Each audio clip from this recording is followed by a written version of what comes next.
If you were tasked with sending a Spotify playlist into outer space with humanity's most important music, what music would you include?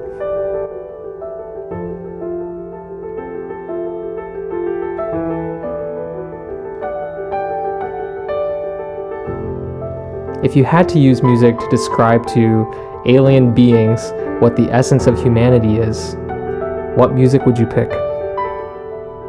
Believe it or not, this experiment of sending music into space actually happened in the 1970s. In 1977, a time capsule of music and sound was launched into space through NASA's Voyager I and Voyager II.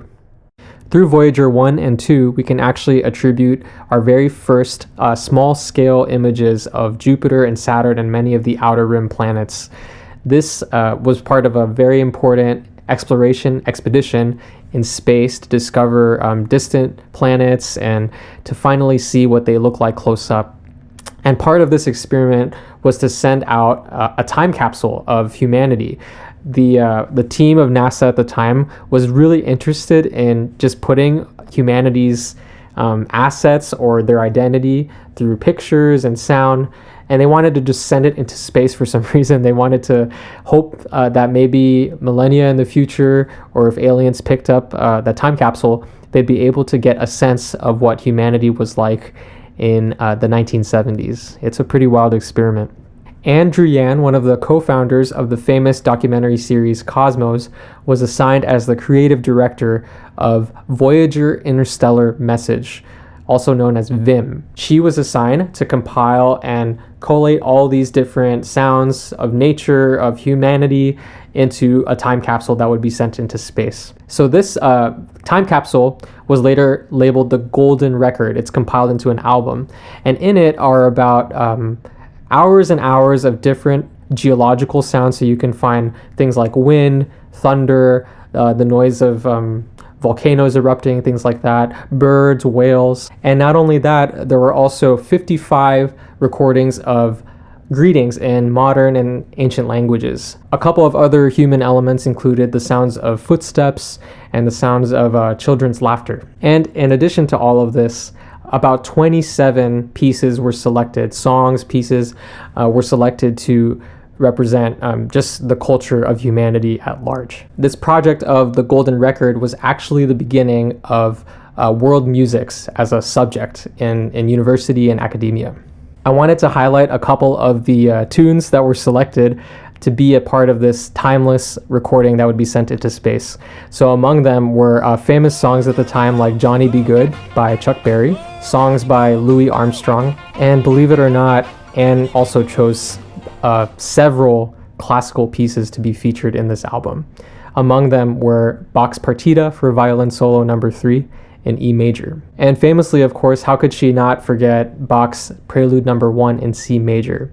And she actually chose to feature Glenn Gould's recording of this in particular. But I want to highlight one particular track that was included as the very last piece of the Golden Record, and that is Beethoven's String Quartet No. 13 in B-flat major, Opus 130. While the whole string quartet wasn't included in this recording, she included the fifth movement titled Cavatina, and the recording that was used was the Budapest String Quartet. Now, why do you think Anne chose this piece in particular? I'm a pianist, so the string quartet repertoire is not really as familiar or intimate to me as Beethoven's piano sonatas. But if we were to look at the score of the Cavatina movement, you'd notice in the original copy of Beethoven's score, on the margins, the word Sehnsucht was written on one of the margins of the piece. And what does Sehnsucht mean? It's kind of a abstract German word that you can boil it down to in English as longing. And that word in particular, Sehnsucht, captured Anne's imagination. And as she was hearing this piece, she thought that this would be an appropriate finale to send off to the aliens out in space. And I wanted to take some time to listen to it with you. And let's hear how this word Sehnsucht is captured in the fifth movement of Beethoven's Quartet No. 13.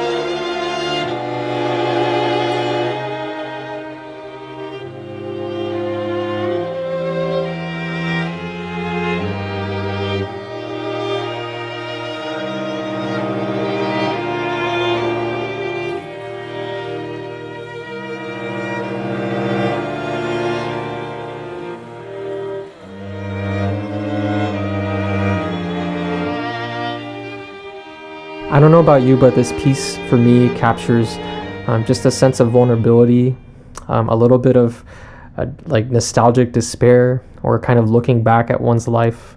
It's appropriate and fitting to think of the word Sehnsucht as Beethoven was composing this, that he was thinking also of the beyond, of wanting something more and seeking.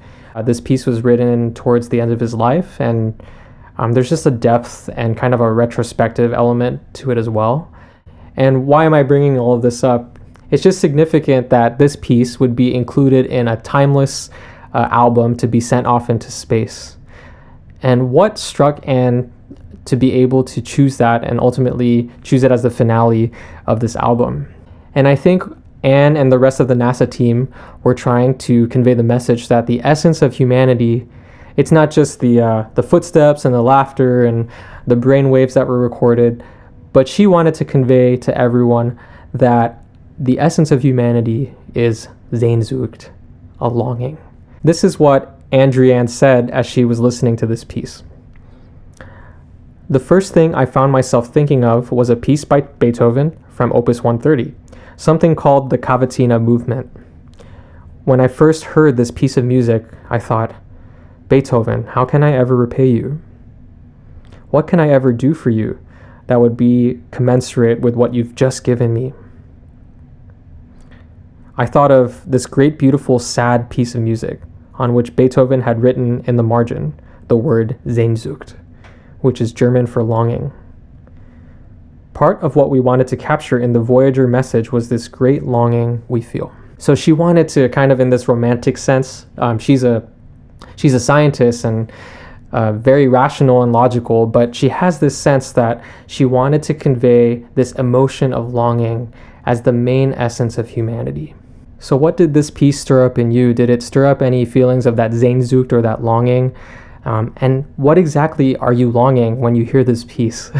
Like, what are we longing for? What did Beethoven long for? What does this longing look like for our own lives today? I think it could stem from the desires simply of being seen, known, and loved. Will I ever have a long-lasting relationship where I feel loved? Will I ever get to follow my dreams where I'm contributing and making an impact in the community? Will the things in my life culminate to actually satisfy me and satiate my longing to be fulfilled completely? Out of those three elements, to be seen, known, and loved, how does that correspond to your daily decision making every day? From the food that you eat at lunchtime and dinner time to the activities you do on your weekends. Like, I think everything we do in our pursuit wants to satisfy at least one of those three categories. And I think art is also a way to express those longings, to be seen, known, and loved. This is the question of Sehnsucht, and I think the essence of that word is more than just something that satiates us temporarily. I think the word evokes this sense of wanting to be fully satisfied in your life. And we can talk about that later on of, is that actually possible? But I think the purpose of art helps us to just to enter into that present moment of the actual longing. And it's painful. I think there's a lot of pain in that piece, right? But I wanted to share with some of you some of my own Sehnsucht pieces that I would include if I were to send my own Spotify playlist out there into the universe. One of those pieces is the second movement of Ravel's Concerto in G major. Of course, I had to include the second movement of Rachmaninoff's Concerto No. 3 in D minor. This is currently part of my repertoire, and I wanted to share with you a little bit of Van Cliburn playing himself at the Tchaikovsky competition.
And if I had to pick just a couple more, I would also highlight Max Richter's On the Nature of Daylight, Jacob Collier's Little Blue. A recent one for me was Pat Barrett's Sails, just the bridge actually. So I wanted to ask you, what would you include in your playlist?